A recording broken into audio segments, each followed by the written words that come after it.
Buongiorno e benvenuti a questa prima edizione del nostro telegiornale. Vediamo subito i titoli. Sparatoria in piazza a Monreale, 2 morti e 3 feriti, di cui uno gravissimo. 2 gruppi di giovani si sono affrontati nella notte davanti ad una pizzeria dopo una lite per futili motivi. Cade dal tetto e muore ragazzino di 14 anni, stava giocando con gli amici in un casolare abbandonato a Mazzara del Vallo. In gravi condizioni anche un 13enne. L'addio al Papa visto da Palermo, campane a morte, le sirene della marineria risuonano a Roma, presenti anche i giovani delle parrocchie di periferia. Vacanze finite, il Sicilia Express è ripartito, questa volta diretto al nord Italia. Vagoni pieni di giovani che hanno approfittato del viaggio in un treno a basso costo. A Messina la procura ha aperto un'inchiesta sulla cessione della società di calcio dalla famiglia Sciotto alla AAD Invest, si indaga per bancarotta. Un ritratto di Totorrina, il sanguinorio boss corleonese, è all'asta sui social, è l'ennesima provocazione del figlio del capo dei capi di Cosa Nostra. Calcio, Palermo alle 15 in campo a Catanzaro, una vittoria potrebbe regalare rosanero l'aggancio al 6° posto. Serie C. Quinto posto in palio al Viviani tra Potenza e Catania, diretta TV in chiaro su Telecolor, sfide verità per Messina e Trapani.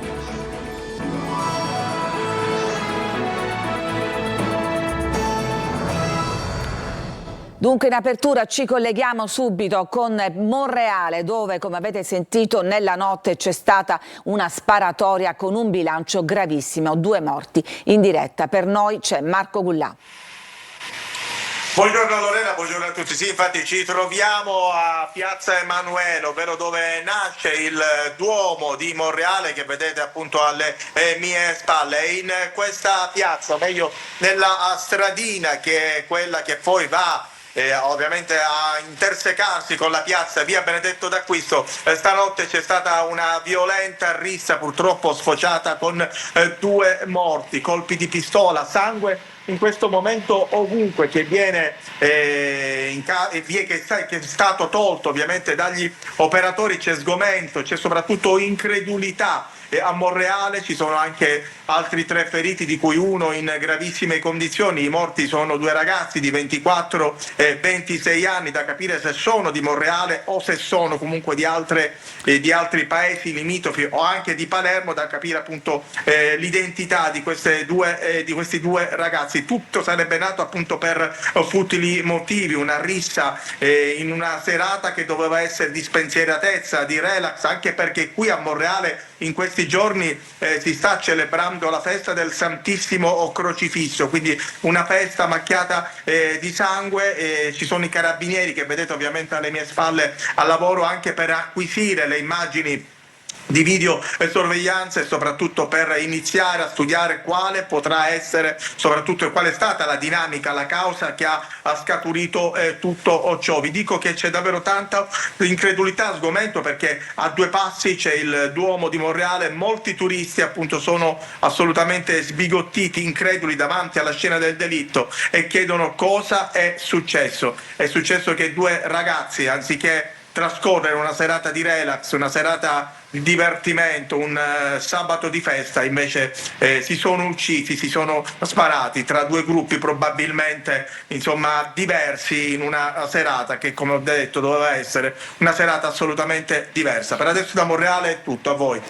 Grazie Marco, ma c'è proprio a questo proposito un aggiornamento dalle agenzie relativo all'identità delle vittime, che erano entrambe residenti a Monreale. Salvatore Turdo di 23 anni e Massimo Pirozzo di 26 sono le vittime della sparatoria davanti a decine di persone che affollavano Piazza Duomo e via Benedetto d'Acquisto, la strada dove è avvenuto il duplice delitto. E anche 2 dei 3 feriti sono ragazzi di Monreale, uno dei quali è in gravi condizioni.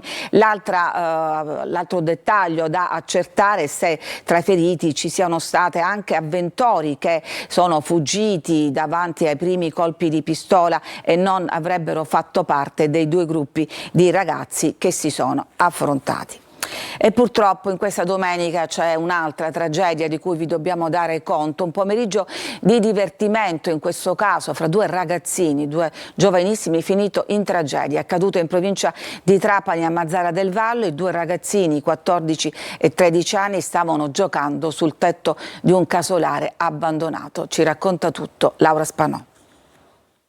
Una città, quella di Mazara del Vallo, sotto shock per quanto avvenuto ieri pomeriggio sul lungomare San Vito. Una ragazzata costata la vita a Leonardo Titone, 14 anni. Il ragazzo si trovava insieme ad alcuni amici all'interno di un ex stabilimento vinicolo, una struttura abbandonata da anni e un tempo utilizzata come caserma dei vigili del fuoco, un luogo inaccessibile. Eppure i due sono saliti sul tetto dello stabile. Leonardo Titone è un amico, un ragazzino di origine tunisina di 13 anni. Superando recinzioni di vieti di accesso sono riusciti a raggiungere il tetto, ma la struttura ha ceduto sotto il loro peso, facendoli precipitare nel vuoto da un'altezza di circa 10 metri. Leonardo è morto sul colpo. L'amico, dopo un primo ricovero d'urgenza all'ospedale a Belaiello di Mazara, è stato trasferito all'ospedale dei bambini di Gristina a Palermo. A dare l'allarme gli amici che avevano seguito i due ragazzi, spaventati per non averli visti ritornare.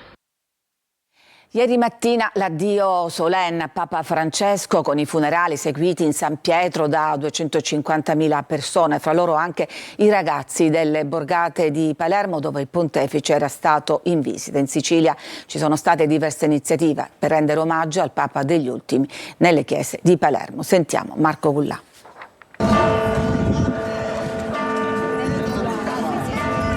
Le campane della cattedrale di Palermo, terminati i funerali del Santo Padre, suonano a morto nel silenzio più assoluto.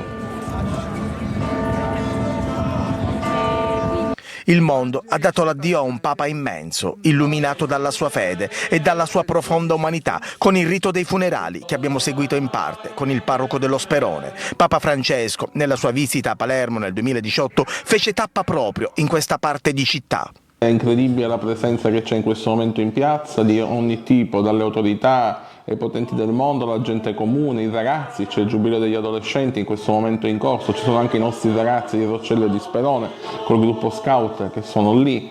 È bellissimo, ecco, questo momento, perché ci dice la fraternità che il Santo Padre ha saputo alimentare nella vita della Chiesa, ma anche adesso, non solo ad infra, a livello ecclesiale, ma anche con le diverse realtà che a volte non accettano appieno la visione cristiana cattolica. Con Don Ugo assistiamo ad alcuni passi della celebrazione, la bara semplice, come era Papa Francesco. Ora chiediamo a te di pregare per noi e che dal cielo tu benedica la Chiesa, benedica Roma, benedica il mondo intero. La conclusione dell'omelia del cardinale Giovanni Battista Re.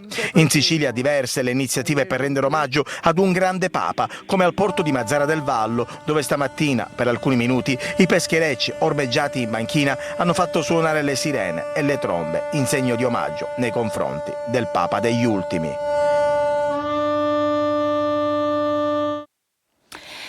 Il Sicilia Express è ripartito, questa volta diretto verso il nord Italia, carrozze piene di giovani che sono tornati a casa dopo le vacanze di Pasqua. Francesco Aloi. Siamo tornati per le feste di Pasqua, adesso bisogna ritornare a Torino ai doveri della vita. Quasi un giorno di viaggio dalla Sicilia a Torino Porta Nuova. Passata la Pasqua, per i fuorisede è arrivato il momento di tornare a casa. Duole un po' il cuore andarsene, però grazie a questa esperienza sono potuta scendere a casa e stare con la mia famiglia. Come all'andata, il Sicilia Express, ideato dalla regione, diventa occasione per svagarsi, cantando e, perché no, facendo nuove amicizie. Abbiamo creato proprio dei gruppi di amicizie, abbiamo un gruppo su WhatsApp, ci siamo già organizzati per rivederci. Comunque ho sentito da altri amici che l'hanno preso in passato, anche quello di dicembre, mi hanno detto che è stata una bellissima esperienza. 2 i convogli partiti da Siracusa e Palermo, tutti pieni. Lo scorso Natale la novità del treno a basso prezzo che porta a casa studenti e non. Un successo allora come oggi, che sicuramente sarà replicato anche per le prossime festività a dicembre. Sperate che questa iniziativa possa tornare? Assolutamente sì, sicuramente non è proprio la soluzione adattissima, ma è comunque un'alternativa che a noi ha fatto piacere. Magari sarebbe bello anche in estate, a Ferragosto, nei giorni festivi. Tutti a bordo, fischietto in bocca e via. Si parte, direzione nord. Un 47enne di Paternò è stato arrestato dai carabinieri per aver rubato un ingente quantitativo di rame. L'uomo è stato sorpreso mentre smontava una cabina elettrica nella zona industriale. La Procura di Messina ha aperto un'inchiesta sulla cessione della società di calcio dalla famiglia Sciotto alla AAD Invest, già ascoltate alcune persone informate sui fatti. Francesco Triolo. La Procura di Messina ha aperto un fascicolo d'inchiesta sulla cessione della CR Messina e sui vari passaggi societari ed economici che si sono susseguiti negli ultimi mesi con AAD Invest. La notizia è trapelata nella giornata di oggi, dopo che a Palazzo Piacentini sono state effettuate alcune audizioni di persone informate sui fatti. Il fascicolo è aperto al momento contro ignoti e l'ipotesi di reato è quella di truffe e minacce e scaturirebbe da una denuncia presentata dall'ex presidente Pietro Sciotto nei confronti di AAD Invest. Il procuratore aggiunto Vito Di Giorgio e il sostituto Fabrizio Monaco hanno già ascoltato il presidente attuale della società Stefano Allaimo, inibito dopo la penalizzazione per il mancato pagamento di stipendi e contributi, e rappresentante della AAD Invest, il segretario del club Alessandro Failla e l'ex allenatore Simone Banchieri, che si è trattenuto qualche giorno in più in città dopo l'esonero. Lunedì mattina invece dovrebbe essere ascoltato l'ex presidente Pietro Sciotto, in questo momento azionista di minoranza della società con il 20% delle quote ancora in proprio possesso, mentre potrebbe essere ascoltata come persona informata dei fatti anche il direttore sportivo Domenico Roma. Una vicenda esplosa dopo i mancati pagamenti di stipendi e contributi, con la penalizzazione in classifica di 4 punti subita dalla squadra giallorossa. Un ritratto del boss Totò Riina ha messo all'asta sui social. L'iniziativa è l'ennesima provocazione del terzogenito del boss. Un ritratto di Totò Riina, il sanguinario boss corleonese, all'asta. L'ennesima provocazione social è del figlio del capo dei capi di Cosa Nostra, Salvo Riina, che su Facebook nelle scorse ore ha postato l'immagine di un dipinto fatto su tela con colori acrilici, scrive lui stesso, che ritrae il padre. Adesso farà una sorta di sorteggio tra tutti i miei follower di Facebook sia di Instagram, scrive Salvo Riina, rispondendo a un commento in cui si chiedeva se il quadro fosse in vendita. Sceglierete voi stessi un ritratto tra tutti quelli che ho ricevuto e il più votato tra tutti questi lo metterò all'asta e qualcuno di voi lo potrà avere in casa propria come opera d'arte unica. Il dipinto prescelto per essere battuto all'asta, dice ancora il figlio del boss corleonese, sarà firmato dietro la tela da me e lo invierò all'aggiudicatario con un biglietto di carta redatto di mio pugno, dove sarà dichiarata l'autenticità dell'opera d'arte e che rispecchia al 100% quella che è postata in questo momento sui miei social network. Decine i commenti entusiasti sotto il post con il ritratto del boss, come vediamo. Magari andrebbe sold out in pochi minuti, scrive un utente. Un altro aggiunge: ne voglio uno, è bellissimo. Altri hanno postato cuori e applausi accompagnati da frasi come grande uomo o grande zio Totò. A Catania una guardia giurata in servizio al pronto soccorso dell'ospedale Garibaldi Centro ha avuto un timpano perforato per un colpo ricevuto mentre tentava di sedare una lite tra parenti all'interno dell'ospedale. Lo rende noto la CGIL, che ha espresso massima solidarietà al dipendente della Mondialpol, denunciando la gravità dell'episodio. Sul caso è intervenuto anche il direttore generale dell'ospedale Garibaldi, Giuseppe Giammanco, che anche lui ha espresso solidarietà al vigilante. Si resta increduli di fronte all'ennesimo episodio di violenza in ospedale. E adesso parliamo del declino di Via Crociferi, un tempo set cinematografico, oggi una delle tante strade di Catania nel degrado. Tonino De Mano. Storia di una capinera, il Bellantonio, i Viceré, Mimì Metallurgico, pellicole che hanno esaltato il fascino e il barocco di Via Crociferi, un tempo set cinematografico, oggi una delle tante strade di Catania dove il verde non è arredo ma degrado. Lo trovi ovunque, a terra e nelle pareti, tra l'altro imbrattate, così come le indicazioni turistiche, indecorosi affreschi che mortificano ogni sforzo di rilancio e che fanno il paio con l'immancabile azione degli incivili. Questa comitiva romagnola si guarda intorno, osserva le bellezze storico-artistiche che purtroppo sono circondate da erbacce e rifiuti. Tutte queste erbe che si vedono vicino a questi monumenti sono un pochettino di degrado. Sarebbe bello insomma avere maggiore cura, tutto qui. Concetto ribadito da alcuni turisti toscani. Bella ma ha lasciato un po' andare, onestamente da turista bellissima, però venendo a Firenze noto che c'è molta trascuratezza. Che differenza c'è tra il centro storico di Firenze e il centro storico di Catania?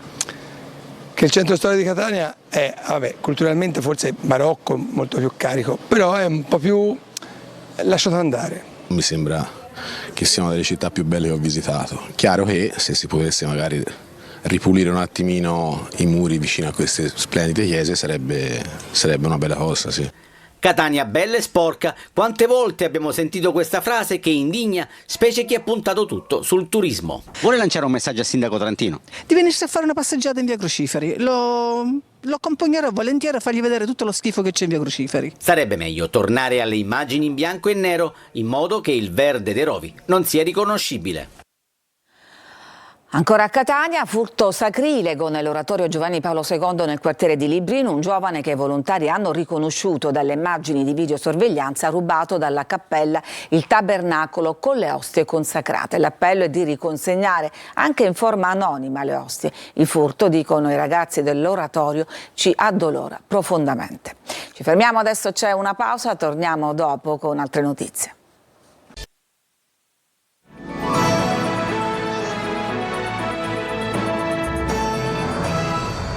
Giovani sfruttati nei bar e nei ristoranti. A Siracusa la CGIL propone di dare la licenza soltanto ai locali che garantiscono un salario minimo. Francesco Aloi. Salario minimo di 9 euro l'ora o niente licenza. È la proposta che la CGIL lancia al comune di Siracusa. Il turismo va a gonfie vele e a Ortigia fioccano bar e ristoranti. Spesso però i lavoratori sono sottopagati. Se da una parte la narrazione che viene data soprattutto da parte dell'amministrazione è quella di una crescita dei numeri, degli investimenti e della produttività del turismo, dietro le quinte si nasconde il sottosalario, il lavoro sfruttato. È una piaga assolutamente che va affrontata. Se la proposta dovesse diventare realtà, Siracusa sarebbe il primo comune in Sicilia ad adottare una misura già attiva in diverse città, tra cui Milano, Firenze e Napoli. Io credo che il comune abbia da questo punto di vista gli strumenti e anche l'obbligo di lottare nei confronti del lavoro povero, del lavoro grigio, del lavoro nero. Tra i lavoratori dei locali del centro ci sono tanti giovani, ragazze e ragazzi che hanno deciso di non emigrare, ma spesso, restando qui, sono costretti a fare i conti con lo sfruttamento. È uno dei motivi per cui anche i nostri giovani scappano via appena possibile, perché trovano condizioni sicuramente migliori. È proprio il settore del turismo, in particolare la ristorazione, fa gola alla criminalità.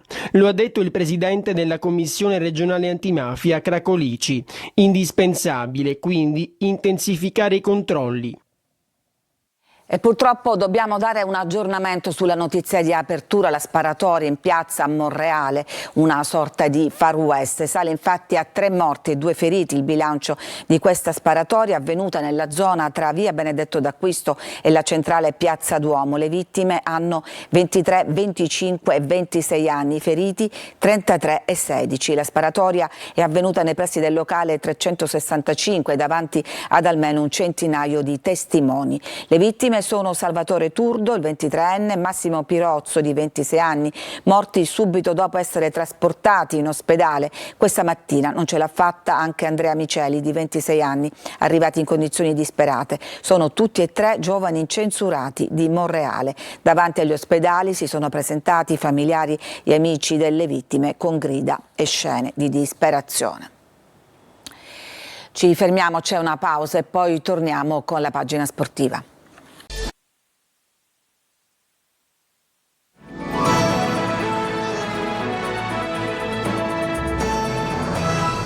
Siamo al calcio, Serie B, Palermo all'assalto del 6° posto del Catanzaro, poi Ciampalo contro Iemello, gol assicurati al Nicola Ceravolo. Marco Gullà.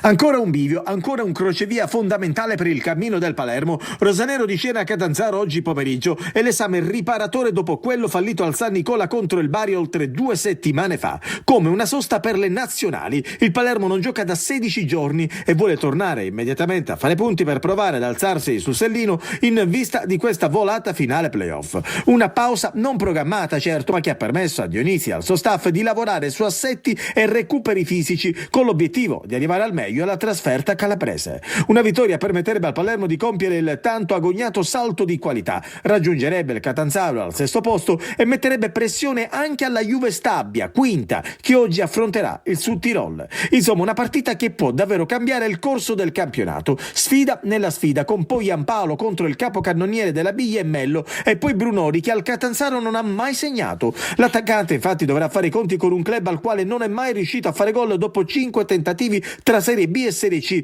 e nonostante la sua verve prolifica, nessuna delle 73 reti di Brunori da quando è al Palermo è stata mai segnata ai calabresi. Sulla tre quarti tornerà Segre, in difesa Ceccaroni, Blen a centrocampo assieme a Gomez, Pierozzi e Lund sulle corsie esterne, Catanzaro che vuole invece vincere per sigillare il 6° posto e provare ad arrivare al 5°. A centrocampo un palermitano doc, Giacomo Quagliata, non ha mai indossato i colori rosanero e ha voglia di riscatto. Si inizia alle 15. In Serie C, 5° posto in palio al Viviani tra Potenza e Catania. In segno di lutto niente conferenza stampa di Toscano, diretta TV in chiaro su Telecolor. Francesco Triolo. Con l'Avellino ormai promosso in Serie B, gli ultimi 90 minuti saranno decisivi per i piazzamenti playoff e il Catania deve difendere il 5° posto dall'assalto del Benevento e del Potenza, traguardo che potrà essere raggiunto vincendo in Lucania o pareggiando, a patto che il Benevento non vinca sul campo del Giuliano. Gli etnei oscillano tra il 5° e l'8° posto finale, piazzandosi al 5°, 6°, 7° posto, disputeranno in casa il primo turno nella fase del girone dei playoff, disponendo di 2 risultati su 3 al 90° per il superamento del turno. Toscano dovrebbe confermare in difesa con Di Gennaro e Gherardi, a centrocampo Raimo e Anastasio sulle corsie esterne con De Rosa e Di Tacchio in mezzo, anche per l'assenza di Quaini. In avanti Jimenez e Lunetta dovrebbero essere i prescelti per giocare alle spalle di Inglese, da capire quanti saranno i minuti che l'attaccante giocherà. Al Viviani clima piuttosto caldo, biglietti a partire da 5 euro per tentare l'assalto al 5° posto, ma il Catania non avrà tifosi al seguito per le prescrizioni del prefetto di Potenza, che ha valutato la rivalità tra rossazzurri e sostenitori del Foggia impegnato a Picerno, pochi chilometri dal capoluogo. Così, per evitare possibili incontri, ha disposto il divieto di vendita dei biglietti ai residenti rispettivamente nella provincia di Catania e in quella di Foggia.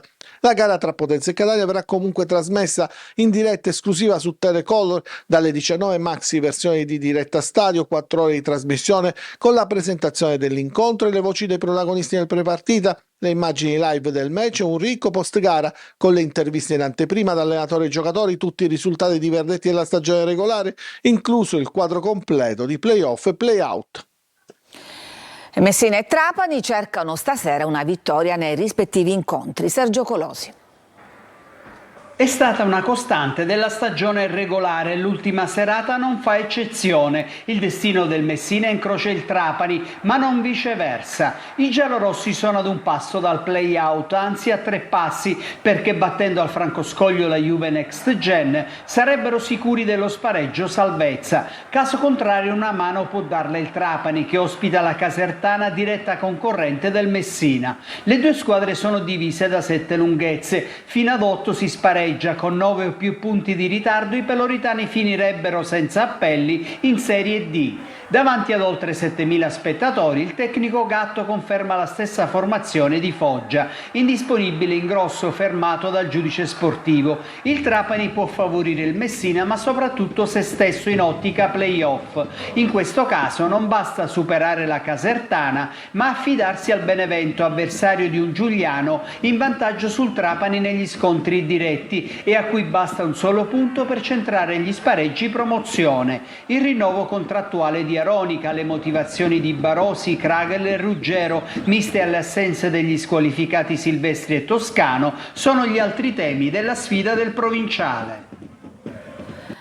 E prima di chiudere appunto vi ripetiamo l'aggiornamento sulle notizie di apertura, perché è salito a 3 morti e 2 feriti il bilancio della sparatoria avvenuta in nottata nella zona tra via Benedetto d'Acquisto e piazza Duomo a Monreale. Le vittime hanno 23, 25 e 26 anni, i feriti 33 e 16 anni. La sparatoria è avvenuta davanti ad un locale e davanti ad almeno un centinaio di testimoni. È tutto, ulteriori aggiornamenti nella prossima edizione in onda alle 14. Buona domenica.